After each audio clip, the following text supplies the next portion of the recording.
After being at school for so long, I sort of had enough of going to lectures and sitting in tutes. So I just was looking up sort of jobs I can do that are hands-on. Because I play AFL, it's fun, it's a great career, but it doesn't last forever. So I looked into flying, which is something I never thought I could do.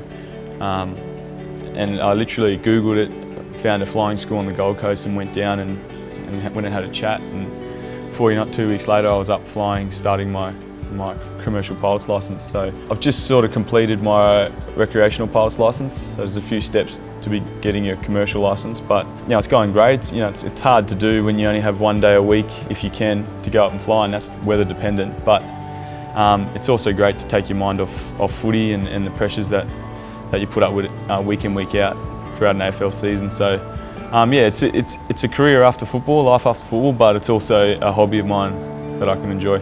Playing my first AFL game was just as exciting as my first solo flight.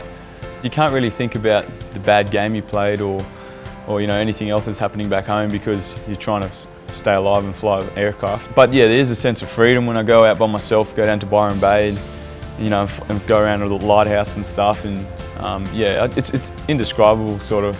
It's hard to explain to people unless you take them up, but it's similar to playing a football game. You get 2 hours out on the footy field and all you're focusing on is your job. When you go flying, you go for an hour and a half, and all you're focusing on is getting back onto land alive. So it's something I really enjoy.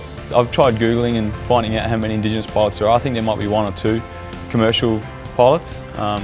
So yeah, in that respect, I haven't really had someone to look up to or give me the inspiration that I could go and become a commercial pilot. So hopefully, if I can keep my training going and eventually get a job with Virgin or some, a big airline, I then can be a role model for young Indigenous people, not just football players, who wouldn't mind, going flying for a living. So it's still unknown. I don't know. I'm not there yet, but that's what I'm focused on at the moment.